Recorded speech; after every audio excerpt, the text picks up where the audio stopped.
우리의 예배와 삶은 하나님의 어떠하심을 드러낼 수 있어야 합니다. 그리고 하나님의 어떠하심 중에서 언제나 성경이 강조하고 있는 것은 하나님의 전능함이기보다는 하나님의 자비하심과 긍휼하심에 있습니다. 그러니 예배는 마지못해 나오는 것이 아니라 하나님의 그 은혜에 부름받은 초대입니다. 그리고 그 자체가 복인 것입니다. 그렇다면 이러한 복으로의 초대, 예배로의 초대에 대해서 우리의 반응을 살펴보려고 합니다. 먼저는 하나님의 그 말씀을 따르는 우리의 원칙과 자세는 어떠해야 되는가? 그리고 또 다른 하나는 우상 숭배와 같이 하지 말라. 이 말씀에서 생기는 오해들을 살펴봅니다. 설명을 쉽게 하기 위해서 먼저 후자를 살펴보겠습니다.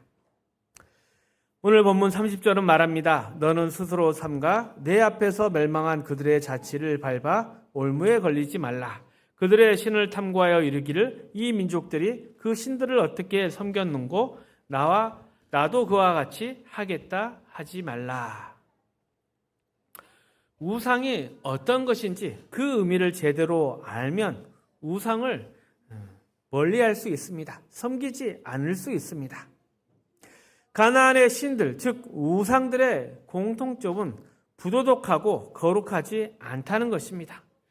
인간의 욕심을 초월적인 힘으로 들어준다고 이렇게 신으로, 우상으로 추앙받지만 그 안에는 어떠한 인격이나 성품, 윤리나 도덕적 차원에서 대접받을 만한 것이 아무것도 없습니다.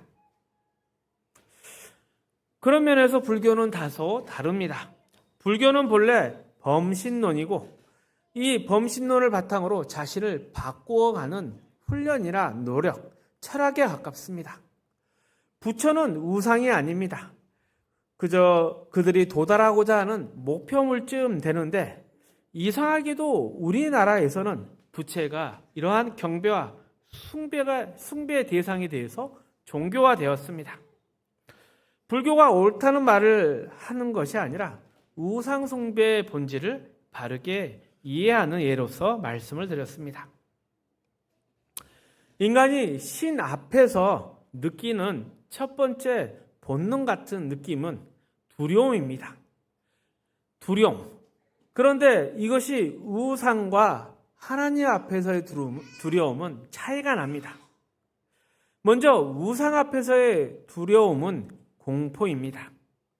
우상이 변덕스럽고 인격적으로 믿을 수 없기 때문에 두려움 앞에 섭니다. 힘은 있는데 그것이 어디로 튈지 모르는 것이죠. 그러나 하나님 앞에서는 두려움, 즉 여호와를 경외하라, 두렵고 떨림으로 너의 구원을 이루라, 이런 것은 그런 우상 앞에서는 공포가 아닙니다. 하나님의 지극히 높으심과 고결하심, 거기에서 느끼는 경외심입니다. 우리가 타협하거나 밀고 당기는 그런 대상이 아닌 유일하고 절대적이신 하나님 앞에서의 경외입니다. 하나님은 우리에게 은혜롭고 자비를 베푸시며 노하기를 더디하십니다. 하나님은 우리의 경외하는 아버지가 되십니다. 이것이 공포의 우상과 근본적으로 다른 부분입니다. 31절은 가나안 우상의 실체를 보여줍니다. 그들은 심지어 자기의 자녀들을 불살라 신들에게 드렸느니라. 자기 자식을 불태워 바쳐야 만족하는 신, 그것이 우상입니다. 그런데 웃긴 것은 우상이 그런 것을 요구하는 것이 아닙니다. 우상을 만든 사람이 그 우상이 좋아할 만한 것이 무엇인가 생각하다가 부패하고 죄된 인간의 본성으로 악하고 더럽고 서로 해치는 것을 제물로 드리는 것입니다. 이것을 로마서 1장에서는 이렇게 표현을 합니다. 함께 읽어봅니다. 하나님을 알되 하나님을 영화롭게도 아니하며 감사하지도 아니하고 오히려 그 생각이 허망하여지며 미련한 마음에 어두워졌나니 스스로 지혜 있다 하나 어리석게 되어 썩어지지 아니하는 하나님의 영광을 썩어질 사람과 새와 짐승과 기어다니는 동물 모양의 우상으로 바꾸었느니라. 그러니 죄로 부패한 인간의 상상으로 만들어낸 신도 윤리나 도덕이 없고 인격도 없습니다. 오직 힘만 존재합니다. 인간보다도 더 변덕스럽고 질서도 없고 분별도 없는 존재입니다. 자식을 불살라 바쳐야 소원을 들어준다는 생각, 이 얼마나 끔찍합니까? 그런 신이 실제로 있다면 그것은 이미 망한 것입니다. 하지만 하나님은 결코 그런 분이 아니십니다. 마태복음 7장에 이렇게 기록되어 있습니다. 함께 읽어봅니다.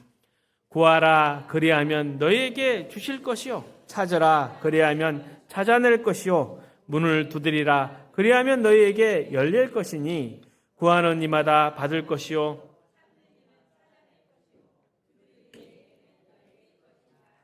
너희 중에 누가 아들이 떡을 달라 하는데 돌을 주며 생선을 달라 하는데 뱀을 줄 사람이 있겠느냐? 너희가 악한 자라도 좋은 것을 자식에게 줄 알거든 하물며 하늘에 계신 너희 아버지께서 구하는 자에게 좋은 것으로 주시지 않겠느냐? 우리는 흔히 이 말씀을 우리가 기도하는 근거라 생각을 하는데 사실 이 말씀은 하나님이 어떤 분이신가? 하나님의 어떠하심을 더 잘 설명한다 하겠습니다. 한 가지 이야기가 있었습니다. 생선 장수를 하던 어머니가 시장에서 딸이 지나가는 것을 보고 불렀습니다. 그런데 딸은 함께 가던 친구들 앞에서 창피해서 아줌마, 저희 엄마 지금 없어요 하면서 모른 척하고 쌩 지나가 버렸습니다. 저녁에 집에 오자마자 장사를 마친 엄마가 한마디 합니다. 평소에 엄마 하는 소리도 듣다가 아줌마 소리 들으니까 참 좋더라. 딸은 그 말의 의미를 한참이 지나서야 깨닫습니다. 자식은 부모보다 더 넓고 더 깊게 배려할 수가 없습니다. 부모가 되어봐야 그 마음을 알 수가 있습니다. 하나님과 우리의 관계가 그렇습니다. 그런데 우리가 늘 이것을 놓칩니다. 하나님을 믿는다고 하면서도 조금 어려운 일 생기면 제일 먼저 드는 생각이 하나님, 이 정도 일로 내게 이러실 수 있습니까?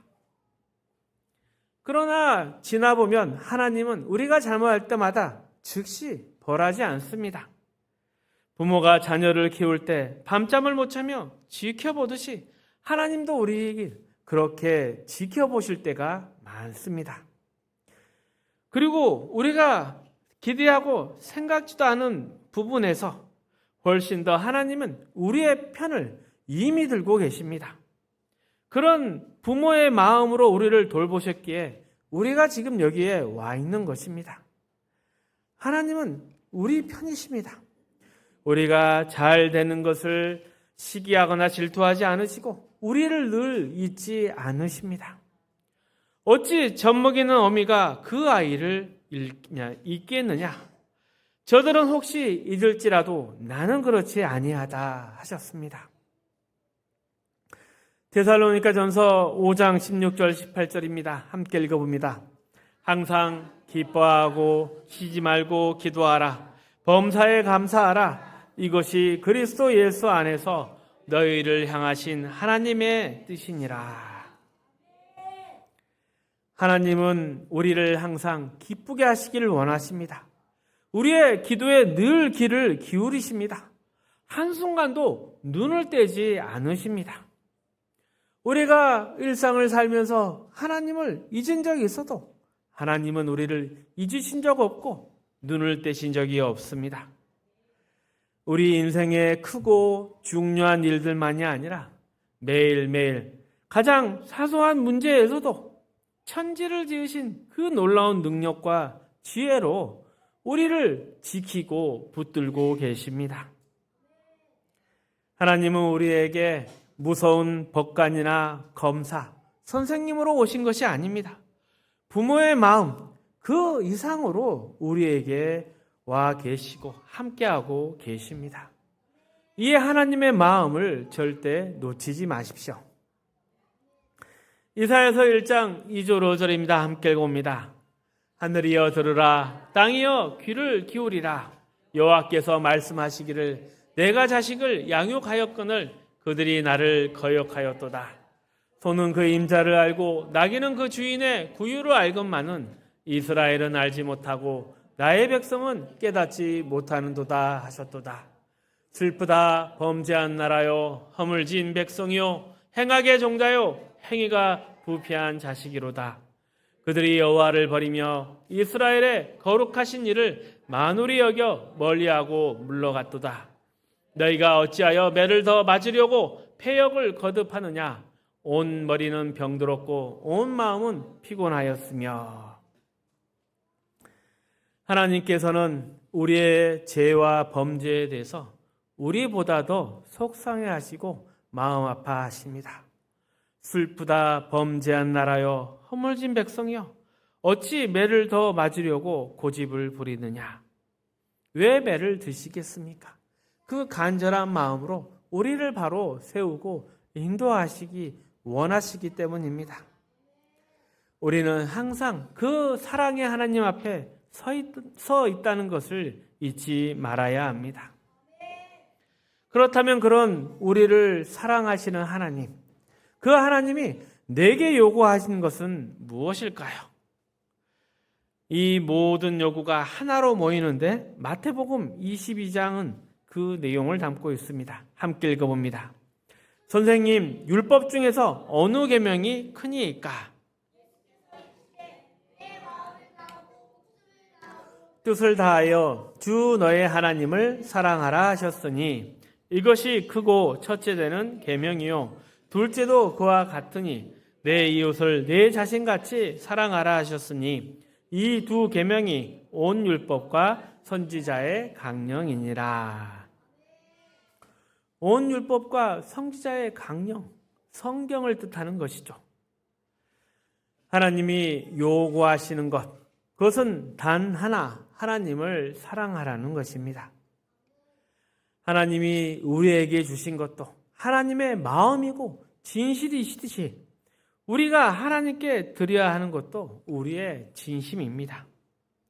돈이나 희생, 물질로 하나님을 섬기거나 기쁘시게 할 수가 없습니다. 진심으로 사랑하고 기뻐한다면 우리의 인격의 중심이, 삶의 중심이 하나님 앞에 항복하고 하나님을 섬기는 것 외에는 다른 방법이 없습니다. 하나님의 법을 지키는 것도 한 단어로 요약됩니다. 바로 사랑입니다. 사랑하기 때문에 그 말씀을 따르는 것입니다. 하나님께서 우리에게 법을 명령하신 것은 하나님의 권위나 위엄을 세우기 위해서가 아닙니다. 우리를 사랑하시기에 우리를 그 사랑의 울타리 가운데 보호하고 계시는 것입니다. 이것을 어기는 자 벌함으로써 하나님의 높으심을 드러내는 것이 아닙니다. 20절의 말씀을 다시 읽어봅니다. 내 하나님 여호와께서 내게 허락하신 대로 내 지경을 넓히신 후에 내 마음에 고기를 먹고자 하여 이르기를 내가 고기를 먹이리라 하면 내가 언제나 마음에 원하는 만큼 고기를 먹을 수 있으리니. 먹는 것 가지고 이렇게 사랑을 표현할 수가 있겠습니까? 그 사소한 것, 그 우리의 마음과 욕구에 대해서 하나님이 다 아시고 그것을 기쁘게 채워주기를 원하십니다. 부모가 자식이 행복해지고 훌륭하게 되기를 바라는 것, 그것이 바로 하나님의 마음이고 하나님의 말씀입니다. 우리의 거룩함과 유익을 위한 것이 하나님의 법이지 하나님의 능력이나 두려움을 과시하기 위한 것이 아닙니다. 법이라는 한자를 한번 보십시오. 삼수변에, 물수변에 갈 거자입니다. 물이 흘러가듯이 자연스럽게 가는 것, 그것이 법입니다. 교통법규 같은 것도 지키는 사람을 잡으려 하는 것이 아니라 모두에게 유익하기 때문입니다. 하나님의 법도 그렇습니다. 그 선을 넘었을 때는 그게 우리에게 손해가 되기 때문에 정하신 것입니다. 우리를 못사게 굴려고 하나님의 힘을 과시하려고 그어놓은 선이 아니라 우리를 보호하려는 울타리입니다. 이에 대한 예가 마태복음 12장에 나옵니다. 함께 읽어봅니다. 그때 예수께서 안식일에 밀밭 사이로 가실새 제자들이 시장하여 이삭을 잘라 먹으니 바리새인이 보고 예수께 말하되 보시오, 당신의 제자들이 안식일에 하지 못할 일을 하나이다. 예수께서 이르시되 다윗이 자기와 그 함께한 자들이 시장할 때 읽지 못하였느냐? 그가 하나님의 전에 들어가서 제사장 외에는 자기나 그 함께한 자들이 먹어서는 안 되는 진설병을 먹지 아니하였느냐? 또 안식일에 제사장들이 성전 안에서 안식을 범하여도 죄가 없음을 너희가 율법에서 읽지 못하였느냐? 너희에게로니 성전보다 더 큰 이가 여기 있느니라. 나는 자비를 원하고 제사를 원하지 아니하노라 하신 뜻을 너희가 알았더라면 무죄한 자를 정죄하지 아니하였으리라. 안식일을 지키는 문제를 놓고 바리새인과 예수님 사이에 논쟁이 벌어집니다. 바리새인들은 이 안식일 규정으로 사람을 정죄하려고 합니다. 그러나 예수님은 하나님의 모든 법은 사람을 살리기 위한 것이라고 말씀하십니다. 구약에 또 다른 예가 있습니다. 이혼 증서입니다. 모세가 이혼하려면 이혼 증서를 써줘야 한다. 이렇게 말하는 것은 이혼 증서만 써주면 이혼할 수 있다. 이런 뜻이 아니었습니다. 이혼을 어찌 보면 어렵게 만들려고 그 법이 주어진 것입니다. 생각해보고 이혼 증서를 작성해 보면서 과연 이혼을 해야 하는가? 이런 고민을 하게 만드는 것이었는데 유대인들은 이것을 이혼 증서만 써주면 이혼해도 괜찮다. 이런 식으로 뒤집어 버렸습니다. 하지만 하나님의 법은 우리를 살리기 위한 것입니다. 우리를 거룩하게 하고 하나님 편에 서서 복을 누리고 살아갈 수 있도록 해주는 것입니다. 마가복음 2장에는 같은 사건을 두고 한 걸음 더 나아가는 표현이 나옵니다. 함께 읽어봅니다. 안식일에 예수께서 밀밭 사이로 지나가실새 그의 제자들이 길을 열며 이삭을 자르니 바리새인들이 예수께 말하되 보시오, 저들이 어찌하여 안식일에 하지 못할 일을 하나이까? 먹을 것이 없어 시장할 때에 한 일을 읽지 못하느냐? 그가 아비아달 대제사장 때에 하나님의 전에 들어가서 제사장 외에는 먹어서는 안 되는 진설병을 먹고 함께한 자들에게 주지 아니하였느냐? 또 이르시되 안식일에 사람을 위하여 있는 것이요 사람이 안식일을 위하여 있는 것이 아니니 그러므로 인자는 안식일에도 주인이니라. 하나님의 율법 안식일이 사람을 위해서 있는 것이지 사람이 안식일을 위해서 있는 것이 아니다. 법으로 하나님의 법으로 사람을 정죄하면 그 법의 의미는 사라져 버립니다. 그렇다고 아무렇게나 살아도 된다는 뜻은 아닙니다. 하나님이 우리에게 법도와 율례를 주신 것은 우리를 살리기 위해서입니다. 필요하다면 칼을 꺼내야 할 때도 있지만 그 칼은 상대를 죽이는 것이 아니라 수술하는 것이 되어야 합니다. 이러한 예수님의 말씀으로 성경 전체를 요약해보면 이런 결론이 나옵니다. 하나님은 우리에게 복을 주시려고 우리를 창조하셨고 우리에게 그 복을 다시금 주시려고 구원하시려고 찾아오셨습니다. 그러니 하나님이 얼마나 우리를 사랑하시고 우리의 편이 되어 주십니까? 만약 하나님께서 우리의 삶에 간섭하시고 하나님과 내 사이에 부딪히는 것이 있다면 그것은 우리를 못 살게 굴려는 것이 아니라 우리를 살리려는 하나님의 손길입니다. 나는 자비를 원하고 제사를 원하지 아니하노라. 하나님의 마음을 아는 이것이 우리의 신앙의 중심이 되어야 합니다. 이것은 또 하나님의 말씀을 보는 것뿐이 아니라 다른 사람을 보는 시각에 있어서도 이 마음을 잃지 말아야 합니다. 그래야 신앙의 갈등과 어려움 속에서도 우리는 흔들리지 않고 절망과 의심을 이길 수 있습니다. 신앙생활의 가장 큰 시험은 과연 하나님이 내 편일까? 하나님이 내 편이 아닐 수도 있다. 이런 의심들입니다. 세상이 반대하는 거 두렵지 않습니다. 그러나 하나님이 나를 외면하시고 나를 미워하신다. 이런 것이 큰 불안이라면 이러한 생각이 잘못된 것입니다. 하나님이 만약 지금 내 편이 아니다 이런 생각이 느껴진다면 그것은 하나님께서 우리를 고치시려는 것임을 기억해야 합니다. 우리는 늘 방종할 가능성이 있는 존재들입니다. 또 법이라는 것도 자신에게 적용하기보다는 그걸로 남을 정죄하는 데 쓸 가능성이 훨씬 더 많은 사람들입니다. 하나님의 말씀, 모든 신앙은 사람을 잡는 데 쓰는 것이 아니라 사람을 살리는 데 써야 합니다.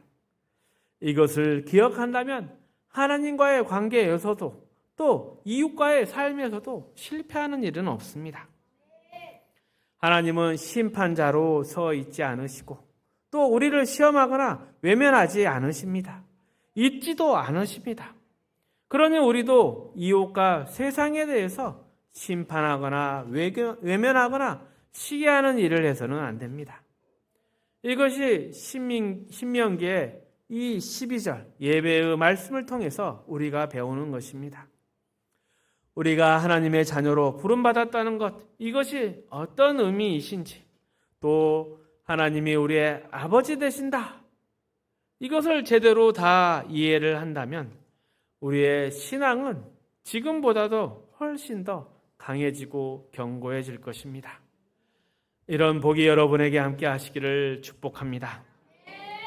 말씀을 정리하겠습니다. 하나님은 전능하신 통치자이시지만 무엇보다도 자비와 긍휼이 넘치시는 우리의 아버지 되십니다. 우상들은 사람들에게 공포와 희생을 강요한다면 우리가 믿는 하나님은 젖먹는 아이를 잊지 않는 어머니의 마음보다도 더 깊은 사랑으로 항상 우리 편이 되어주시는 분이십니다. 우리가 때로 하나님을 잊을지라도 하나님은 단 한순간도 우리에게서 눈을 떼지 않으십니다. 하나님께서 우리에게 주신 말씀 또한 우리를 억압하거나 정죄하기 위한 도구가 아닙니다. 우리를 생명과 행복의 길로 인도하시기 위해 쳐놓으신 사랑의 울타리입니다. 모든 율법의 완성은 결국 하나님을 사랑하고 이웃을 사랑하는 마음에 있습니다. 신앙생활하며 잊지 말아야 할 것은 하나님께서 나를 살리려고 찾아오셨다. 하나님이 내 편이 아니다는 이러한 의심들 버려버리고 하나님의 그 따뜻한 마음을 신뢰하십시오. 또한 그 마음에 반응하여 우리도 사랑을 닮아서 남을 판단하고 정죄하기보다는 서로 살려주고 세워주는 하나님의 자녀로 멋지게 살아가시기를 소망합니다.